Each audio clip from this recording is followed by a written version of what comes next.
another episode on Piedmont Trails.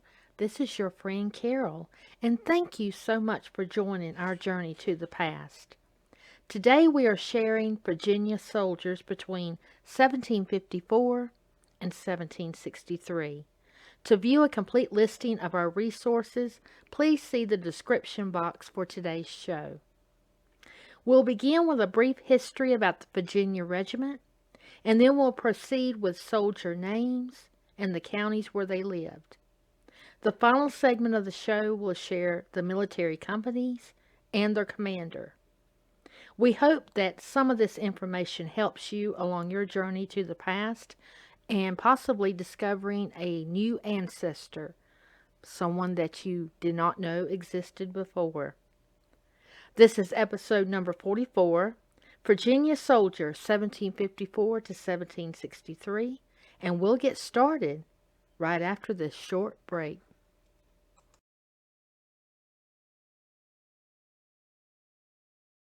Here at Piedmont Trails, we love sharing our journey to the past with all of you. If you are a first-time listener today, we encourage you to visit our website to learn more about us. You can view other videos, read various articles, learn more about our projects, and so much more. Visit us today at PiedmontTrails.com and join our journey to the past. And just like that, we're back. Thank you so much for joining me today. The Virginia Regiment actually began in 1754 and was established by Royal Governor of Virginia, Robert Dinwiddie. Now, during the early days of the Virginia Regiment, they held approximately 300 men, give or take. The following year, it grew. It grew to just over 1,000 men serving in 1755. And by 1756, it was numbered at just over 1,400 men serving. The Virginia Regiment was completely disbanded in May of 1763, just after the ending of the Cherokee War and just before the beginning of Pontiac's War. White males aged 16 to 50 served unless they provided a substitute to serve for them, or they paid an exemption fee, which was equivalent to 10 pounds. Many African Americans served during this period, and also many Native Americans also served. And their records can be found. The colonels of the Virginia Regiment were Joshua Fry in 1754, and then George Washington from 1754 to 1758, William Byrd III from 1758 to 1762, and ending with Adam Stephen from 1762 to 1763. Now, during the first year of 1754, the uniforms were pretty much red. They were very, very similar to what we think of as the British standard uniform during the American Revolutionary War. But from 1755 to 1763, the uniforms changed for the Virginia Regiment. And the outer coat, the outer waistcoat, turned from red to blue. A prime example of this, if you will pull up online of George Washington in his famous portrait in his uniform, his British uniform during this time period, you will see exactly how the Virginia Regiment uniforms were. And you will see his outer jacket, his outer coat is blue, where the other components of the uniform are red. Now let's share some of the names of the Virginia soldiers. Is everybody ready for us to do that?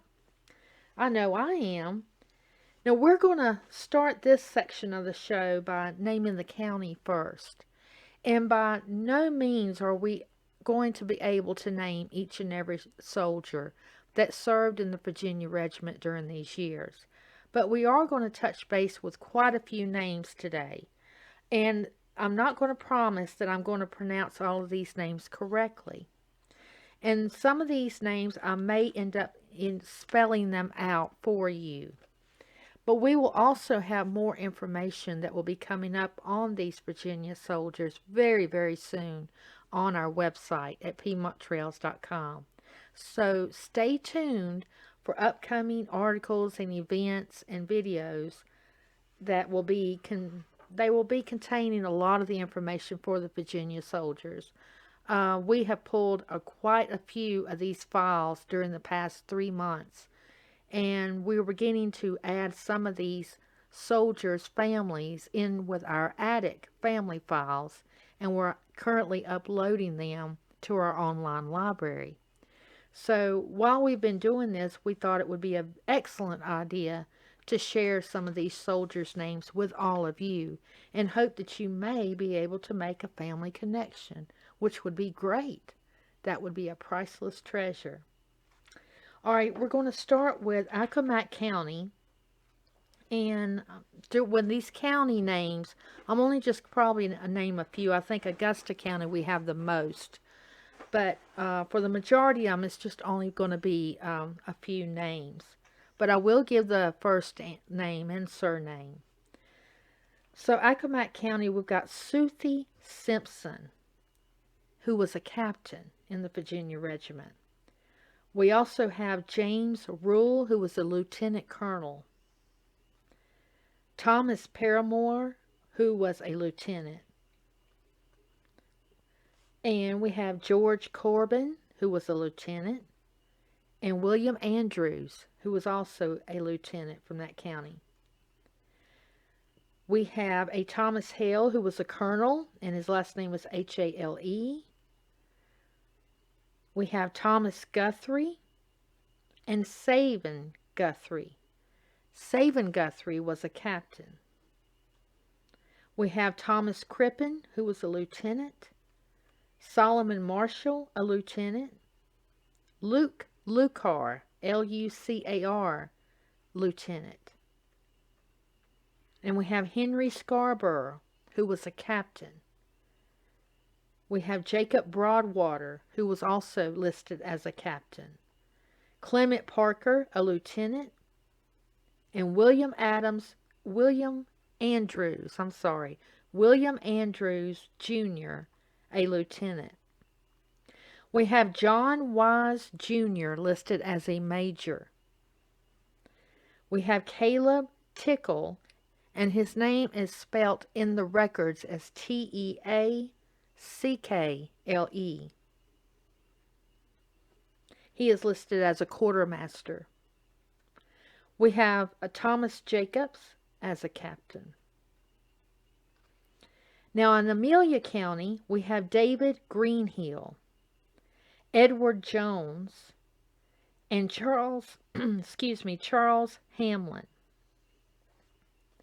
We also have Edward Booker, John Booker, Robert Munford, John Irby, Benjamin Ward, John Clement, Thomas Green, Edward Harper, Samuel Sherwin, Daniel Wilson, Henry Anderson, James Clark, Branch Towner, listed as a lieutenant, John Fitzpatrick, George Farley, Thomas Tabb, listed as a lieutenant colonel, Richard Ellis, Stephen Koch, Daniel Wilson, John Warsham, John Wilson, Thomas Munford, Wood Jones, listed as a lieutenant colonel. And I just lost my place, I'm sorry. And I said Robert Munford and Richard Jones. Lawrence Wheels, listed as a captain. Abraham Green Jr., listed as a lieutenant. And Richard Ellis, listed as a captain. We're going to move now to Augusta County. We have John Hinton, Robert Ralston, listed as a lieutenant. We have John Ramsey, listed as a captain. George Robinson, captain. William Gray, lieutenant. And William Dyer as a lieutenant. Andrew Lewis as a captain. William Pear, Josiah Baker, Terence Sweeney, John Shaw, John Smith, Joseph Baxter, Bartholomew Burns, George McSween, Thomas Harrison, listed as a lieutenant, Nicholas Null, listed as a lieutenant, Abraham Smith as captain, Israel Christian as captain, William Ingalls as captain, and James Mitchell as captain. David Stewart, John Dickinson, Daniel Harrison, and John Brown. Henry Murray, Adam Thompson, Matthew Pigg, listed as wagoner, John Davis, Audley Paul, account for services and horses. In other words, he was taking care of the horses. John Hunter, George Wilson, listed as captain, John Jameson, Robert Branton, James Hughes, James Allen, James Beard, Daniel Harrison, William Cunningham, listed as lieutenant, Francis Kirkley, Jr., listed as captain, John Patrick, listed as lieutenant, Michael Warren as captain, John Smith, listed as a prisoner of the French. Okay, I'm going to continue on with Bedford County, and then after I get through our Bedford County names, I'm going to share what I think is the most interesting of all of the military records during this time period. And so stay with me just a few more minutes with the county names, and then I'm going to share some very interesting facts with all of you. But let's go to Bedford County in Virginia. We have John Phelps is listed as a captain. We have William Callaway. We've got Major, who is, Callaway is a major. He's listed as a major. We have William Meade as a captain. Samuel Hairston is listed as captain. Mark Cole, captain. Richard Callaway is a captain. Robert Ewings, captain. Francis Callaway is listed as a lieutenant. Ambrose Bryan, lieutenant. And John Partry, listed as a lieutenant. We've got John Charles as a captain. Joseph Bay as a lieutenant. Matthew Talbot is a lieutenant. John Phelps, colonel. Robert Hairston, lieutenant. James Talbot, lieutenant. John Day, lieutenant. Adam Beard as a lieutenant. Nathaniel Patterson. Joseph Winfro as a captain. Samuel Hairston as a major. And then we also have Zechariah Burnley as a captain. Nate Patterson as lieutenant. We also have Charles Caffey. John Talbot. We have Hugh Chalice as a captain. John Hunter. And also Francis Thorpe. Now, we have many, many more names associated and divided by counties in Virginia during this time period. Hundreds more names. But of course, we're not going to be able to name them all through today's show. And I want to make sure that I get to what I find as one of the most fascinating records when it comes to these early military records. And this goes with the individual companies. And I'm going to give you several examples here. And let me get to my notes. Bear with me just a second. Sorry about that. But when you get to an individual company, you will get more details about the men who served in that company. And prime example is of Captain Robert Mackenzie's company.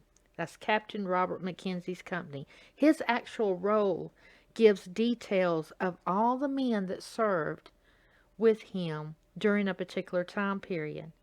He not only lists their ranks, but he also lists their names, full names, their age, their height, which county they originated from. If they were born in another country, he lists that.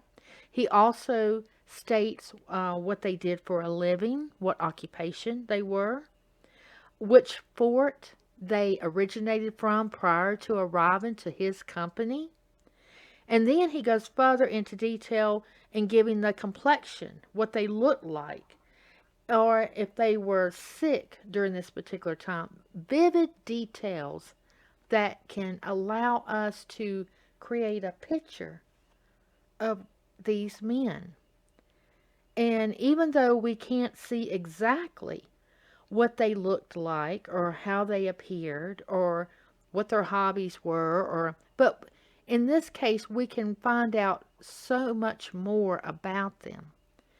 And in using the details that we find in a lot of these company records, we can piece together and form an image of the men who served in that company. So we're talking now about Captain Robert Mackenzie's company in the Virginia Regiment. And he listed his lieutenant colonel as James Robinson. And James Robinson is 22 years old. And he lists him on the height of approximately 5 foot 7 inches. He states that he originated from King George County. He was born in Scotland. And he is a shoemaker. He's a cobbler by trade. He arrived from Fort Pearsall before he got into Robert Mackenzie's company. And he's given the description as a ruddy complexion. That is Ruddy, a ruddy complexion. And he has been treated he has been treated for smallpox, in other words, and what this is actually saying. Okay, the sergeant is Thomas Watts. Sergeant Thomas Watts. He's 32 years old. And his height is given as 5 foot 2 inches. Now, me personally, I'm around 5'4", 5'5". So this man, I consider myself as being a short female. At times, it seems like the older I get, I feel like I'm shrinking in size or gravity's taking over. But anyway, he's listed as 5'2", so he is even shorter than I am. And this gives me an idea of his height. He was born in England, and he has a dark complexion. He has brown hair, and his shoulders are round. He's round-shouldered. That is the description that's given for him. Sergeant Charles Scott. He is 20 years old. He stands at 5'7". He is from Albemarle, Virginia. He has fair complexion, brown hair, and very thin body. So you can picture this man as he was very thin. We have Thomas Lamb, who is listed as a corporal. He is 18 years old, and he stands at 5 foot 2 inches. He is born in England. He also is listed him as a ruddy complexion. He has shortened hair, thick and clumsy. That was the description given for him. Now this is a young soldier. He's listed as a corporal, but I find it more interesting about him. I would love to know why the description was given to him that he was thick and clumsy. That intrigues me even more. Then we have John Warner. who was also a corporal. He was 21 years old at the time of the roll. He stood at 5 foot 7 inches. He was born in Ireland, and he was currently living in Albemarle, Virginia. Has a fair complexion, very dark hair. He is very thin and slender made. So his body structure is very thin and slender. So as I go through these, you can see how fascinating this is. So none of the gentlemen that I have mentioned here so far are not any of my personal relatives. But if they were, how extraordinary that would be to know that in between 1754 and 1763, this was the description of my ancestor. He was thin, or he had dark hair, or he had red hair, or blonde. And you can see how fascinating these records are. And these are company records for the Virginia Regiment. Okay, let's go ahead and get ready and tidy up everything, and we're going to end the show. Now we're here at the end of the show, but here's the question. Would you like to learn more about the Virginia soldiers who served under the Virginia Regiment? Do you want to learn more about the men who served? Do you want to learn more about the company records? I hope your answer is yes, because if it is, then I have succeeded with my goal today on the episode. I want to encourage each and every one of you to visit the description box for today's show and grab those resources that we've listed there for you and use them for yourself. You'd never know what you might find, a priceless treasure that you never knew existed. So take the time out and visit the past. Thanks again so much for joining me, and as always, visit PiedmontTrails.com on our website to learn everything of what we've got going on currently, and enjoy your journey to the past. And God bless.